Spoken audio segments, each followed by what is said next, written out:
네, 이것이 정치다. 오늘은 이기재 코리아비전 포럼 대표 그리고 허성무 새정치민주연합 위원장 이렇게 두 분과 함께 하겠습니다. 어서 오십시오. 네, 반갑습니다. 예, 허성무 위원장은 뭐 멀리 창원에서 올라오셨네요. 네. 예. 요즘 뭐 이 지난주까지는 교과서 전국이었고 이번 주부터는 좀 국면이 좀 많이 바뀐 것 같습니다. 지역에서 활동하시니까 서울 양천에서 활동하시고 경남 창원에서 활동하시고 요즘 저 민심이 어떤지 좀 짧게 좀 전해주세요. 예, 이기재 대표. 요즘 민심은 굉장히 어렵습니다. 경제가 어렵다 보니까 예. 이게 뭐 서민들은 이게 생활이 어렵고 상공인들은 장사가 안 돼서 어렵고 다들 어려운 지경인데 네. 뭐 정치가 희망을 주지 못하고 이래서 사실 그 정치인의 한 사람으로서 다니기 상당히 부끄럽고 그렇습니다. 요즘. 예.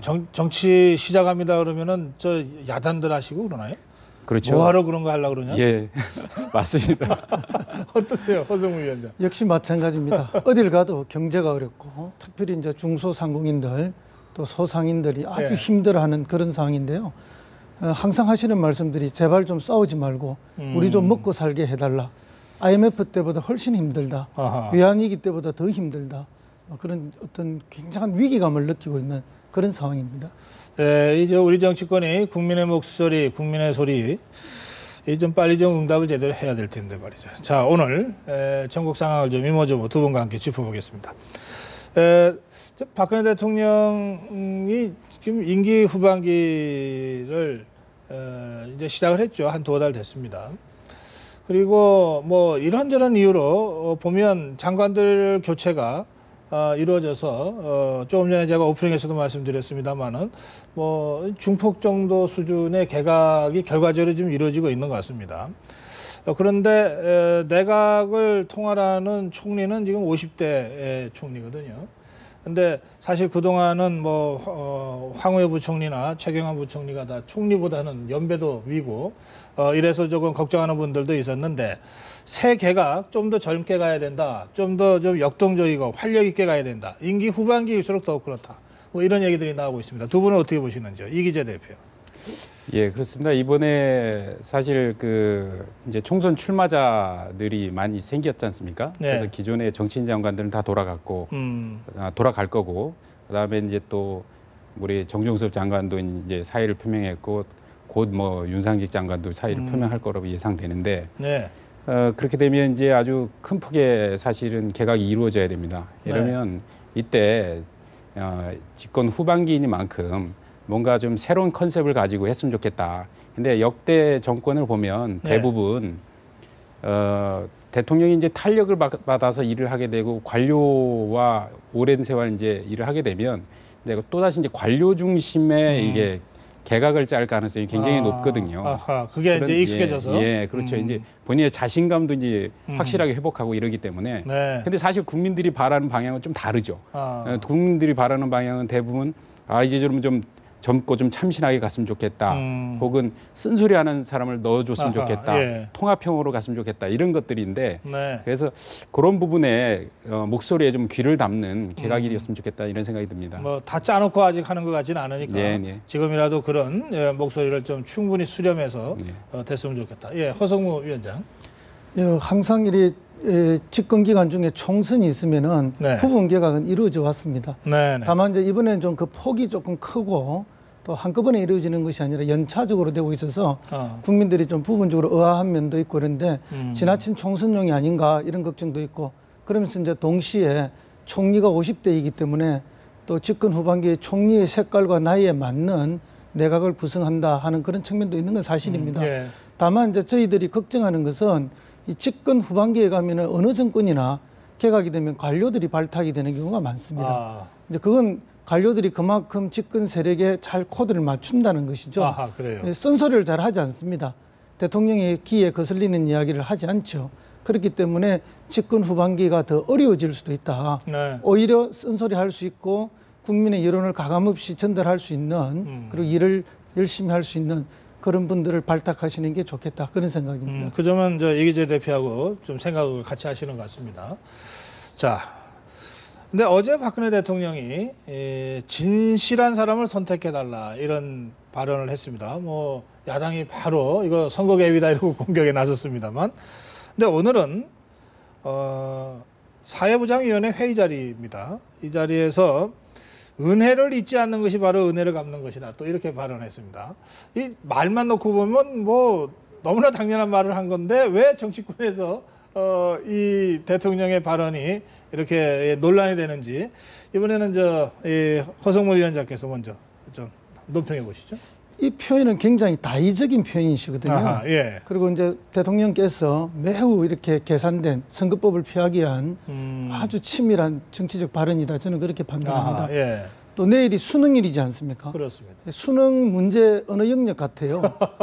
이 대통령께서 말씀하신 진실된 사람, 진실한 사람이란 누구를 말하는가? 누구를 말할까요? 예, 진정성이 있고 건실한 사람, 또는 박근혜 대통령과 함께 장차관을 하거나 청와대 수석이나 비서관을 한 사람, 또는 당에서 친박으로 박근혜 대통령의 뜻을 잘 전달하는 사람, 그다음에 비박이지만 새누리당 내에 있거나 야당인 사람, 이렇게 했을 때 답이 과연 무엇일까? 박근혜 대통령께서 말씀하신 진실한 사람에 해당되지 않는 사람은 마지막이라고 생각할 가능성이 높습니다. 그래서 이게 표면적인 뜻이야 진실한 사람, 참 좋은 이야기죠. 네. 그러나 그 속에 들어있는 뜻은 이런 여러 가지를 암시하고 있기 때문에 네. 그 암시에 대해서는 국민도 알고 박근혜 대통령을 지지하는 사람도 알고 지지하지 않는 사람도 다 아는 거죠. 그래서 국무회의 석상을 통해서 이것을 지지 세력들에게 호소하신 거죠. 예. 그래서 여러 가지 이제 의미가 있는 건데, 다만 저는 이제 하나 아쉬운 것은 국무회의 자리에서 이런 선거와 관련된 정치적 발언은 좀 줄이시고 민생과 경제 중심으로 좀 가주시면 좋겠다. 알겠습니다. 자, 이기재 대표. 참 뭐 해석을 이렇게 하다 보면 꿈보다 해석이 더 좋다고. 근데 하여간 그 대통령의 말씀은 사회부장위원회 회의에서 결국 이제 사회부장 분야에 일하시는 분들이 대부분 다 음지에서 희생을 많이 하시는 분이지 않습니까? 그래서 희생을 많이 하시는 분들이 그런 희생이 바탕이 돼서 우리가 이렇게 하고 있다. 그래서 은혜에 관한 그 6.25 전쟁 당시에 벨기에 참전 용사의 이야기를 빗대서 은혜를 소중히 여기는 게 중요하다 이렇게 얘기한 건데 그걸 또 현재의 정치적인 문제까지 확대 해석을 해버리면 앞으로 대통령이 무슨 얘기를 할 수 있을지 그런 생각이 드네요. 예. 그래요. 그냥 오늘 대통령의 발언은 정말 글자 그대로 이해하는 것이 맞다. 이런 말씀이시네. 아니 허성모 위원장도 혹시나 하고 걱정된다고 지금 말씀하신 건데, 그러나 하여튼 야당에서는 지금 자꾸 선거 개입, 대통령이 뭔가 선거에 개입하려고 그런다라고 하는 의혹과 문제 제기를 계속 하고 있죠. 그렇죠. 그 대통령께서 이제 지난번에도 국무회의 석상에서 그런 말씀을 하셨고 선거 관련되는 이야기를 하시니까 국무회의에서는 국가의 중요한 대사들, 경제나 이런 정책에 관한 결정을 하는 자리인데 회의를 통해서 그런 중심의 말씀을 해주시고 좀 이렇게 선거 관련 이야기는 좀 빼주시면 좋겠다는 게 제 생각이고요. 한 번 더 말씀드리면 국무회의 석상에서 선거에 대한 이야기는 한 적이 없습니다. 예? 진실한 사람을 선택해야 된다라는 거는 그거는 뭐 친박이니 비박이니 혹은 뭐 야당이니 여당이니 이런 부분을 선택해 달라고 요구한 게 아니고요. 그 모두에 지금 대통령이 얼마나 간절한지 지금 매번 국회 경제 관련 법안, 지금 노동 법안 계류돼 있는 것들 이런 것들 해결해 달라고 수없이 호소해 왔는데 이런 분들이 잘 안 되니 너무나 답답한 마음에 그러한 호소 차원에서 말씀드렸다 이렇게 생각하고요. 그것이 꼭 선거와 관련해서 개입했다고 보지는 않습니다. 예, 참 좋은 말씀을 주셨는데요. 뭐 그런 대통령의 진정성이 한 있겠습니까? 그죠? 그리고 그걸 전달하고 싶어하는 마음도 있을 것이고요. 다만 이제 저는 여기서 걱정을 하는 것은 국무회의 석상에서 선거에 이야기를 안 했다지만 누구나 그것이 선거와 관련되어 있고 다음 총선과 관련되어 있다는 걸 다 알 수 있는 거 아닙니까? 이제 그런 의미에서 대통령이 국무회의 석상에서 더 이상 선거로 추정될 수 있는 그런 말씀은 좀 사양해 주셨으면 국민들에게 더 좋지 않느냐. 지금 장차관 그리고 수석들, 비서관들에서 30명 이상이 지금 총선 출마를 할 거라고 나와 있는 거 아닙니까? 민생을 말씀하셨는데 그렇다면 이분들이 정말 민생을 챙기고 제대로 하셔야 될 분인데 민생과 경제에는 관심이 없고 다음 총선에 지금 모든 관심을 두고 있고 대통령마저도 이분들을 어떻게 해서든지 공천받게 하고 당선되게 하시려고 하는 그런 보이지 않는 뉘앙스들이 끊임없이 국민들을 느끼고 있거든요. 그 점에 대한 우려와 걱정이 있는 거죠. 진정한 민생과 경제를 걱정하신다면은 국무회의 석상에서는 이렇게 정치적으로 해석될 수 있는 이야기들을 그러니까 좀 줄여주시면 좋겠다. 오히려 제가 볼 때는 현재 있는 정치권에서는 전부 다 사실 오히려 거꾸로 얘기하면 국회라든가 국회의원들, 이 정치권 인사들이 전부 다 총선에 관심이 있습니다. 사실은. 오히려 대통령은 총선에 관심보다는 현재 있는 법안, 경제 살리기 법안, 노동 법안 이거에 관심이 있어요. 그래서 오히려 저는 듣는 사람에 따라서 듣고 싶은 얘기가 들리는 거라고 생각이 돼요. 왜냐하면 실제로 이번에 그 대통령이 얘기했지만 노동 법안이나 우리 경제 살리기 법안 같은 경우에 이번 국회에서 통과되지 않으면 우리 아시지 않습니까? 2월 달 국회에서 통과 안 됩니다. 왜? 4월이 총선이에요. 누가 2월 달 국회에 와서 그거 할 사람이 없습니다. 그럼 4월 총선이면 결국은 뭐 새로운 그 국회가 구성되고 이러다 보면 6월 가고 6월도 잘해야 통과될 듯 말듯 해요. 그러면 앞으로 몇 달입니까? 한 8개월을 또 그냥 지나가야 돼요. 그 말씀은 저도 뭐 잘 알고 있고 우리 국민들 제 말씀은 자 그렇게 누가 봐도 올해 이번 국회에서 관련 법안이 통과되지 않으면 이게 내년 6월을 넘어가 버린다. 알겠습니다. 대통령이 임기는 5년밖에 없습니다. 그 기간 안에 어떤 성과를 내야 되는데. 노동법 개정과 그죠? 경제법안 말씀을 하셨는데 노동법의 개정의 핵심이 뭔지는 잘 알고 계시지 않습니까? 그럼요. 예. 그러면 거기서 임금 피크제를 이야기하시고 계신데 임금 피크제라는 것이 원래 어디에 있었습니까? 정년이 다 된 분들에게 정년 후에 근무를 연장할 때 임금을 줄여가면서 늘려주는 건데 지금 정반대로 하고 있는 거거든요. 정책 현안 모두를 다 다룰 수 없기 때문에 지금 두 분 주장은 충분히 제가 이해를 하겠고요. 다만 한 가지만 좀 보완하자면 이번 정기국회에서 처리가 안 돼서 내년 2월 임시국회는 선거 직전이라서 안 되고 뭐 4월은 선거라서 안 되고 이런 식으로 가서 지금 19대 국회는 5월 말까지가 임기로 되어 있습니다. 그리고 6월에 이제 20대 국회가 구성이 되는데요. 그때까지 지금 계류되어 있는 법안들이 처리가 안 되면 다 폐기됩니다. 그렇죠. 그냥 6월에 자동으로 넘어가는 게 아니고 맞습니다. 다 폐기되고 처음부터 다시 시작을 해야 되기 때문에 이제 대통령 입장에서는 간절하죠. 이 30일 남은 정기국회 안에 해결하지 못하면 사실상 폐기하고 또 몇 년이 걸릴지 모르는 과정을 다시 밟아야 되니까 그런 면에서 절박하게 호소한 거다. 이렇게 지금 이기재 대표 말씀하신 거고. 그런데 이제 법안 내용으로 들어가면 야당은 야당대로 나름대로 이유가 있어서 반대하는 것인데 그렇게 몰아붙여서 되느냐. 지금 그 항변을 하셨는데 그 강론에 대해서는 오늘 주제가 아니므로 그냥 넘어가는 걸 양해해 주시기 바랍니다. 자, 이제 정정섭 행자부 장관의 사퇴, 사의 표명을 둘러싸고도 좀 논란이 많았습니다. 불과 석 달 전에 총선 건배사를 하는 바람에 그 국회에 불려나가서 총선 출마를 하려고 하는 것 아니냐고 추궁받고 비판받는 와중에 안 하겠다고 여러 차례 얘기를 했던 이 바가 있어서 지금 논란이 자꾸 증폭되고 있는데 이 부분은 어떻게 보십니까, 이기재 대표? 제 기억에 안 하겠다고 한 적은 없는 것 같고요. 뭐 검토하고 있지 않다고 했을 겁니다, 아마. 그런데 그 정정섭 장관은 그 저희들이 뭐 정치권에서는 뭐 다 다음번에는 출마하실 분으로 다 생각했던 분 아닙니까? 그런가요? 예, 다 생각했던 분이고 그래서 저는 뭐 어차피 우리나라가 만 25세 이상이면 다 누구나 출마를 할 수 있습니다, 국회의원에. 그러기 때문에 뭐 지금 장관님이든 뭐 청와대 수석이든 참모든 누구나 자기가 정치 뜻이 있다면 뭐 나갈 수 있다고 보고요.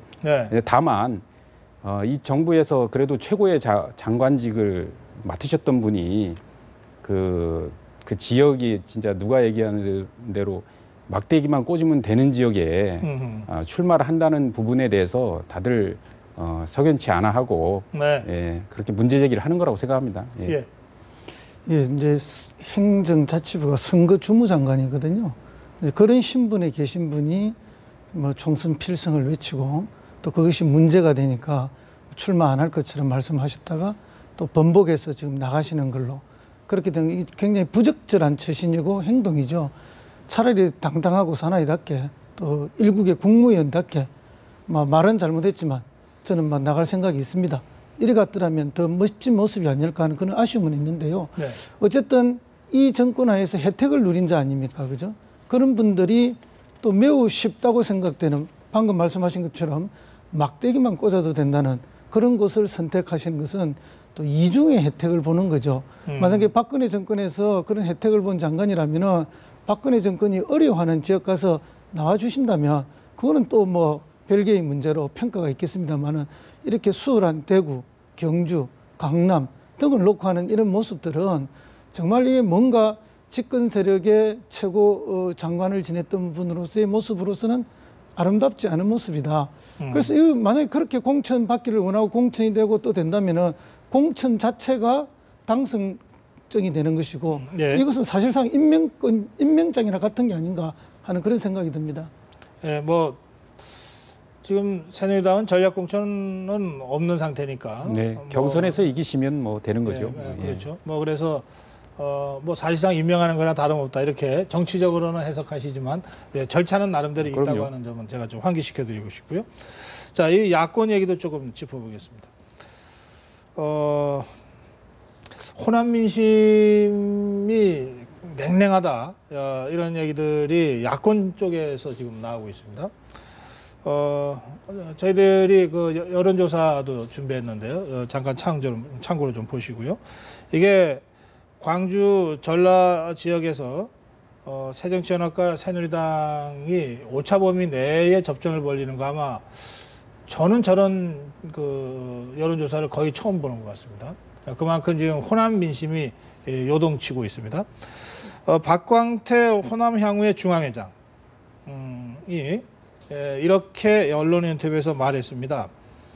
문재인 대표에 대한 호남민들의 반감이 워낙 크기 때문에 문 대표가 사퇴하지 않는 한 이번 총선에서 반타작도 못할 것이다. 그동안도 민주당에 대한 불만은 있지만 선거 때만큼은 민주당을 지지했었는데 이번에는 절대 친노를 지지하지 않을 거라는 게 호남 향후의 전체적인 정서다. 이렇게 호남 향후의 중앙회장이 언론에 공개적으로 얘기를 했습니다. 지금 호남 민심을 호정무 위원장은 어떻게 파악하고 계십니까? 뭐 방금 말씀하신 거하고 그 유사할 거라고 저도 뭐 생각하고 있습니다. 네. 그렇게 되는 데는 여러 가지 원인이 있을 수 있죠. 네. 어쨌든 지난번 당권 경쟁 과정에서 갈등이 극대화되면서 민심이 이제 아주 이반되어 갖고 그 위에 이제 선거에 패배하면서 네. 반복되었고요. 어쨌든 당내 분열이 가속되면서 신뢰감을 주지 못한 것이 호남 민심이 더 이반되는 그런 계기가 아니었나 이런 생각이 들어서 뭐 송구한 마음을 가질 수밖에 없는데요. 지금 호남 민심이 저렇다면 마담 수도권에 있는 재경 호남인들의 정서도 좀 비슷하게 가고 있다고 우리가 추론해도 됩니까? 뿐만 아니라 예. 영남에 와 있는 호남인들의 민심도 그렇습니까? 비슷하게 가고 있다고 저는 그렇게 확인했고요. 예. 어쨌든 이것은 매우 이제 저희들로서는 심각한 사항이고 그 잘못이 누구에게 있든지 간에 네. 저는 뭐 꼭 문 대표에게만 있다고 생각하지는 않습니다. 또 이것을 정복한 사람들도 있는 것이고 여러 책임져야 할 분들이 있는데 예. 함께 잘 극복해 나가야 된다고 봅니다. 어떻게 보십니까? 그 역대로 보면 호남 분들이 상당히 전략적 선택을 많이 해오셨잖아요. 예를 네. 들어서 사실 그 인구로 보면 뭐 영남에 비해서 집권하기가 사실 현실적으로 어려운 인구고 그러다 보니까 뭐 어쨌든 김대중 대통령 때는 DJP 연합을 통해서 그다음에 노무현 대통령 때는 뭐 이제 영남 사람을 통해서 또 이렇게 권력을 유지해 왔는데 지금 현재 보면 사실 문재인 대표도 역시 부산 사람이, 안철수도 부산 사람이고, 예? 그리고 박원순도 경남 창녕 사람이고. 사실 호남이라고 볼 때는 누구를 특별히 무슨 애정을 실어서 자기들의 고향 사람이라 할 만한 사람이 없어요. 그렇다면 확실하게 자기들의 생각들과 그런 여러 가지 것들을 대변해 줘야 되는데 또 그런 것도 아니고 제가 볼 땐 정줄 데가 없다고 보는 게 정답일 것 같습니다. 예. 그래요. 그런 상황에서 송영길 전 인천시장이 광주로 내려가서 천정배 의원 저격수를 할 것이다. 뭐 이런 뭐 확인되지 않은 이야기들이 이 여의도에서 많이 떠들고 있습니다. 진위 관계를 좀 확인해 주실 수 있습니까? 예, 진위 관계는 뭐 저도 확인을 안 해봤습니다. 네. 왠가 하면은 뭐 본인이 답변을 해도 진위를 쉽게 밝힐 수 있는 그런 입장이 아닐 거고요. 다음에 이제 송영길 의원이 강주에 출마를 한다고 해서 갑자기 호남 민심이 우호적으로 돌아서겠느냐. 그런 면에서는 조금 회의적인 시각이 많죠. 뭐 송영길 의원이 갑자기 백마탄 기사가 돼서 모두의 관심을 받을 수 있는 것도 아니고요. 네. 그리고 우리 같은 뭐 야당 내에서 네. 저격 출마를 한다는 게 과연 이게 옳은 일인가 하는 그런 문제도 따져볼 수 있고요. 저격 출마를 한다면은 그 어떤 국정화 교과서에 찬성했거나 그다음에 아이들의 그 무상급식을 반대했거나 이런 등등의 결정적 오류가 있는 여당 후보를 저격하는 출마를 해야지 같은 범야당 내에서 저격 출마를 한다는 것은 제가 보기에 옳은 일은 아니고요. 알겠습니다. 어쨌든 좀 더 정치력을 발휘해야 될 문제다 그렇게 봅니다. 예, 그런가 하면 지금 문재인 대표도 어쨌든 뭐 다 함께 선거 총선을 준비하는 모양새를 갖추는 것이 문재인 대표의 리더십을 회복하는 데도 제일 중요하다 이렇게 생각하는 것 같습니다. 그러다 보니까 문재인, 안철수, 박원순, 뭐 문안박 연대라고 이렇게 불리는 모양인데 이런 쪽으로 좀 이제 방향을 가져가고 있는 것 같아요. 근데 안철수 의원은 제가 요구한 혁신안에 대한 문재인 대표의 답을 듣지 않고는 연대는 불가능하다. 상당히 강하게 지금 거부하고 있거든요. 지금 상황을 이기재 대표는 어떻게 해석하십니까?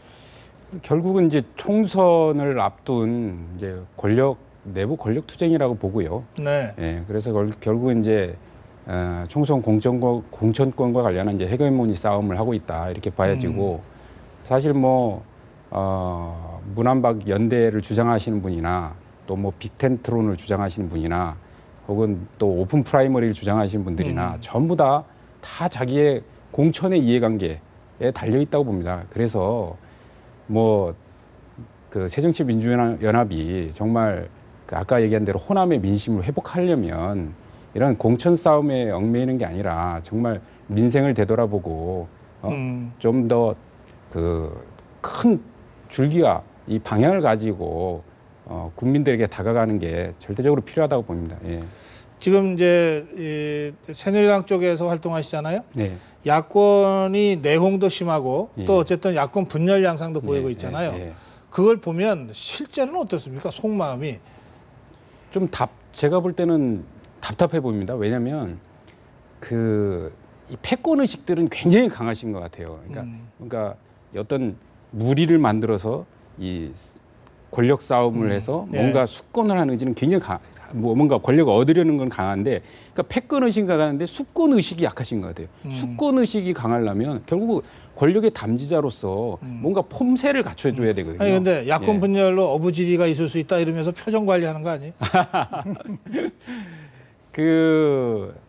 결국은 같이 가야 되지 않습니까? 결국은 국민들이 뭐 한쪽이 완전히 뭐 무너지고 뭐 한쪽이 완전히 승리하는 이런 싸움, 이런 정당 구도는 결국 바람직하지 못하죠. 균형을 갖추고 서로 견제하고 또 협의하고 또 타협해가면서 하는 게 정치라고 생각합니다. 짧게 한 말씀 하신다. 예, 뭐 저희 당 이야기를 이렇게 하려니 민망한 면이 있습니다만은 잘 지적을 해주셨고요. 오히려 상대편에서 보면 더 잘 보이죠. 예, 저희들도 그 부분 뭐 겸허하게 받아야 되는 거고요. 민생의 문제 부분은 뭐 저희들이 각별히 신경을 쓰고 저희들이 더 열심히 한다는 말씀을 드리고요. 단순히 민생 차원을 넘어서 우리 당이 새로운 비전이 있어야 합니다. 그것은 이미 구산업화 시대가 끝났고 신산업화 시대를 만들어야 하는데 그런 큰 프레임과 큰 비전을 우리 당이 빨리 보여줘야 하는데 이제 그런 게 부족한 게 하나 있고 내부의 여러 가지 분열의 문제가 있죠. 그죠? 그래서 이 내부의 여러 가지 분열의 문제가 원심으로 작용해서 우리가 지지를 받지 못하는 이런 아픔이 있는데 이것을 구심으로 만드는 지도력을 발휘하는 게 역시 문 대표의 중심이 지금 필요한 것이고 수많은 각 계파의 수장들이 함께 스크럼을 짜주는 것이 국민들의 신뢰를 회복하는 길이라고 봅니다. 알겠습니다. 오늘 두 분 말씀은 여기서 줄이겠습니다. 고맙습니다. 네, 감사합니다.